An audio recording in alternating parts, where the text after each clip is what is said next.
इतना तो चलता है। इसने क्या किया, धीरे धीरे श्रावक की संपूर्ण चर्या को अस्त व्यस्त कर दिया।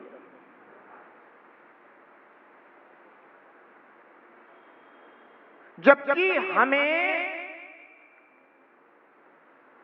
यह जो जीवन मिला है, यह इच्छा पूर्ति के लिए नहीं मिला,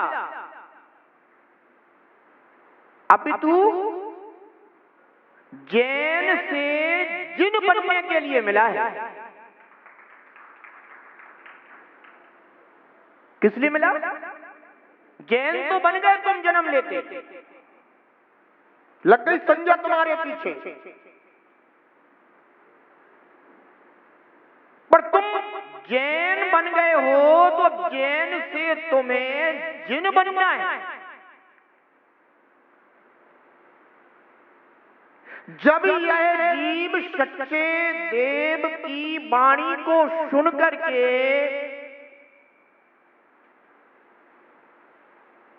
सच्चे मार्ग का श्रद्धान करता है, सम्यक दर्शन प्रकट करता है, तो वह सबसे लघु जिन बन जाता है। चतुर्थ गुण स्थान को कहा है असंयत सम्यक दृष्टि जिन। ये चतुर्थ गुण स्थान का नाम है। जिन संज्ञा चतुर्थ गुण स्थान से प्रारंभ हो जाती है, क्योंकि उस जीव ने अब वह पुरुषार्थ किया है। अभी तो कुल का जैन था,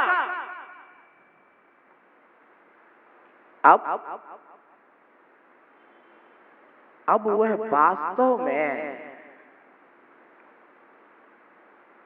जिनेंद्र के कुल का हो गया है। इसलिए सबसे पहले तो सच्चे श्रद्धान को प्रकट करना। सच्चा जैनी सच्चे देव का निर्णय करके अन्य कुदेव आदि की श्रद्धा नहीं करता।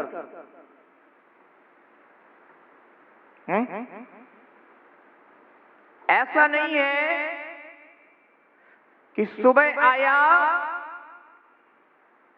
सो जिनदेव और जिनदेव के पास से निकल करके गया सो अन्य कुदेव।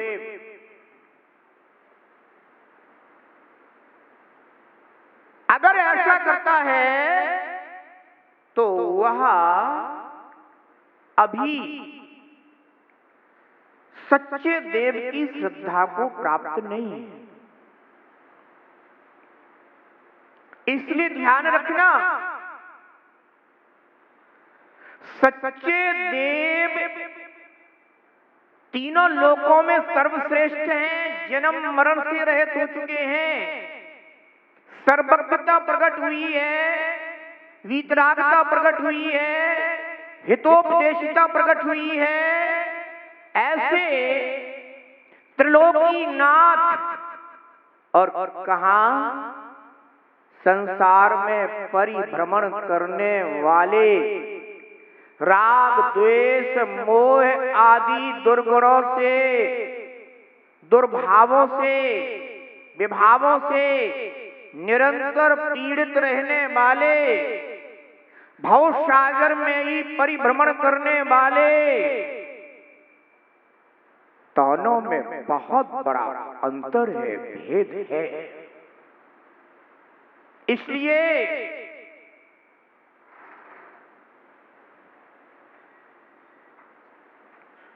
सच्चे देव का श्रद्धान दृढ़ होना चाहिए, तभी आगे फिर भगवान की वाणी और वाणी में फिर जो मार्ग आया है, अंतरंग बहिरंग तत्व का कथन आया है, वह सब कथन तभी हमारे जीवन में कार्यकारी है जब हमने सच्चे देव को स्वीकार कर लिया।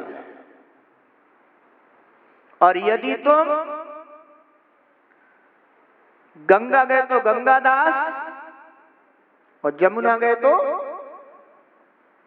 ये जब तक जीवन में चल रहा है तब तक अभी आत्मा में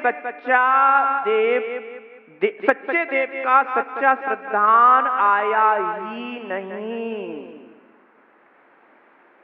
इसीलिए तो कहा गया है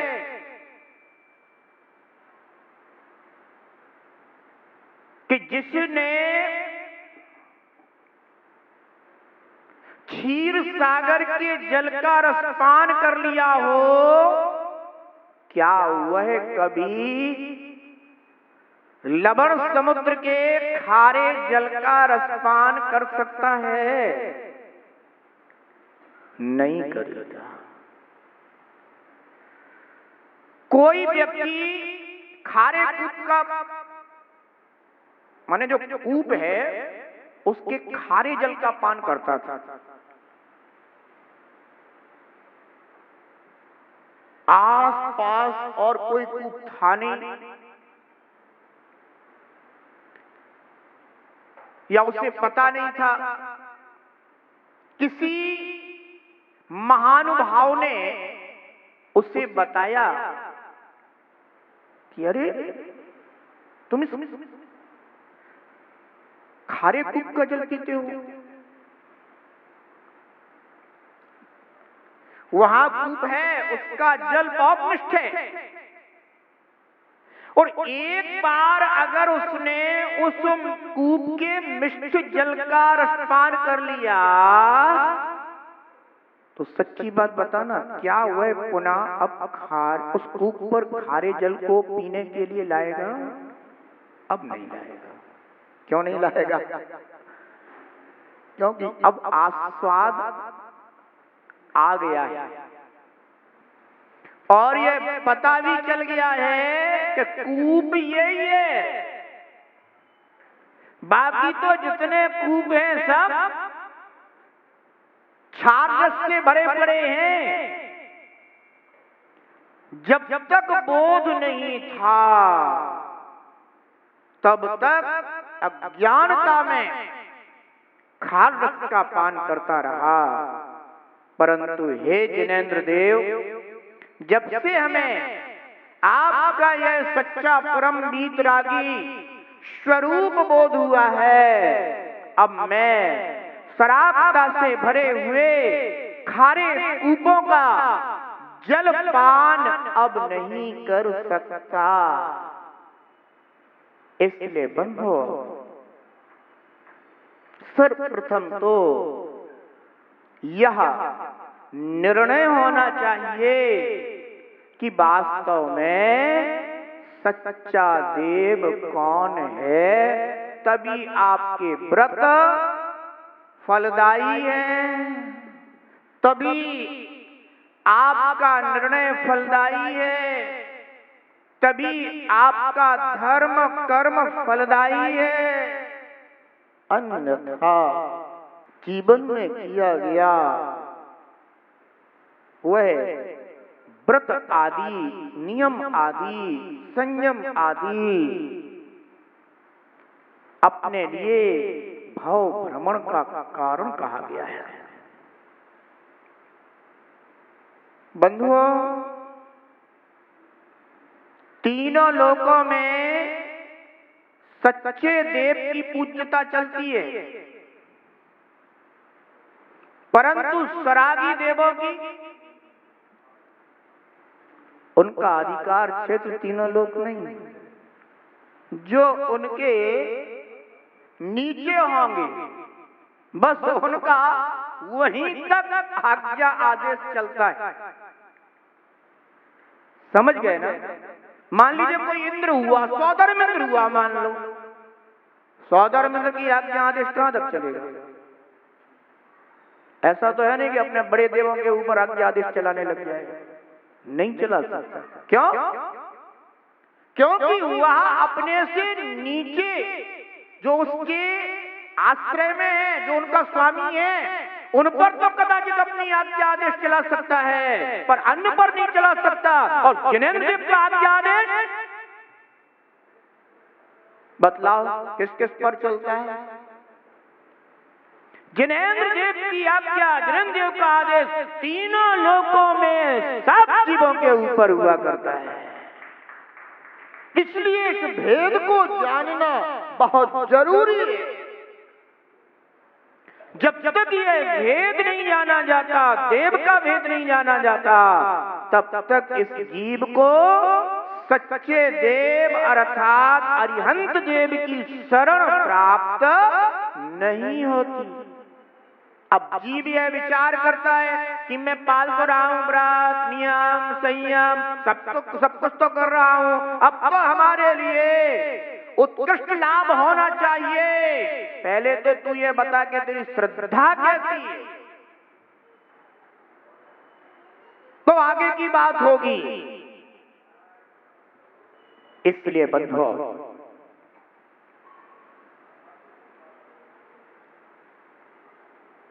सच्चे देव के दरबार में पहुंचने के बाद कुदेव की आराधना नहीं हो सकती।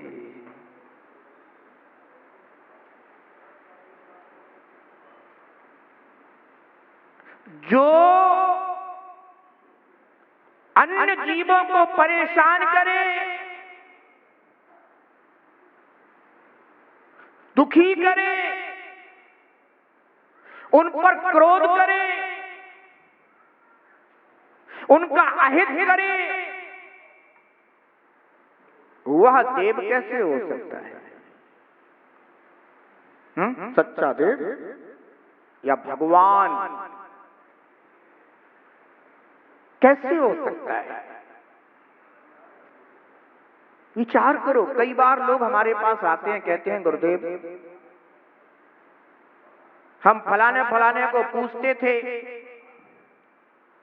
और कुछ दिनों से वहां जा नहीं पाए, तो उन्होंने स्वप्न दिया है कि क्यों रे तू आया नहीं,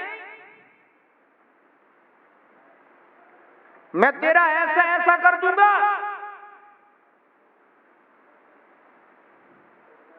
क्या करूं?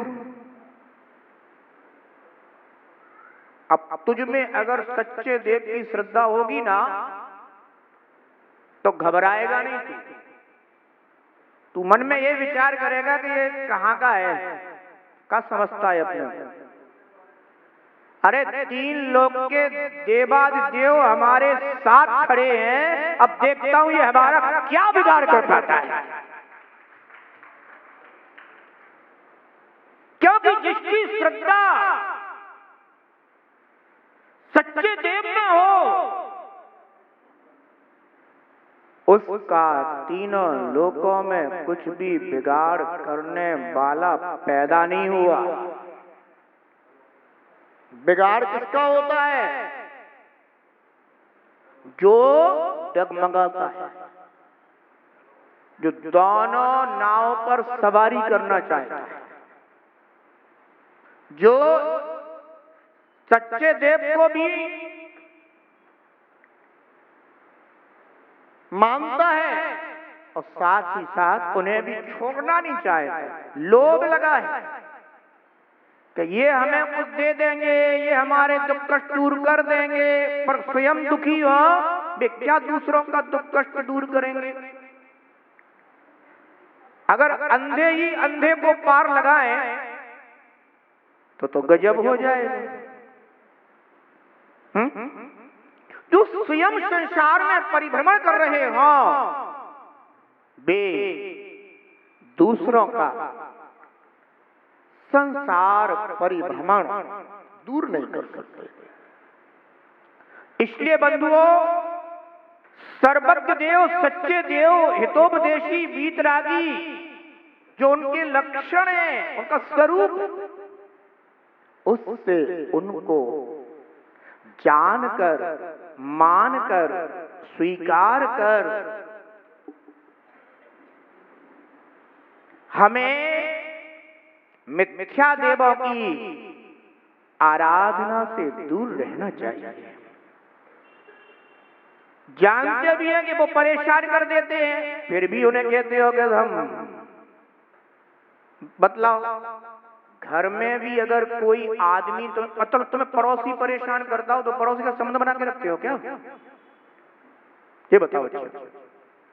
माना कि पड़ोसी तुम्हें परेशान करता है, तो पड़ोसी से तुम संबंध बना के रखते हो या ये रखते हो कि चलो अपन को उससे कोई संबंध नहीं रखना, ना राग ना द्वेष, कोई मतलब नहीं अपन को, यही तो करते हो।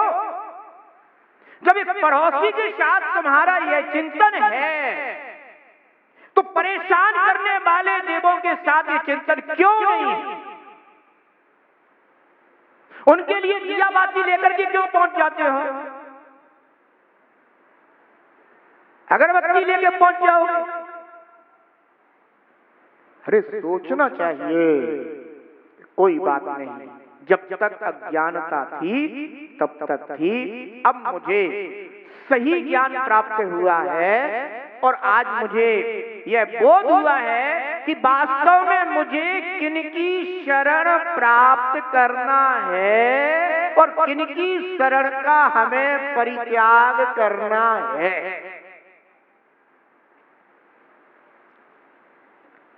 ध्यान रखो, इसलिए सबसे पहले हमें जिनेंद्र देव सच्चे देव की शरण प्राप्त करनी है, उन्हीं की सच्ची श्रद्धा करनी है जो जीव मात्र के लिए हित में कारण है। कभी किसी का अहित नहीं करते, कभी किसी का बुरा नहीं करते,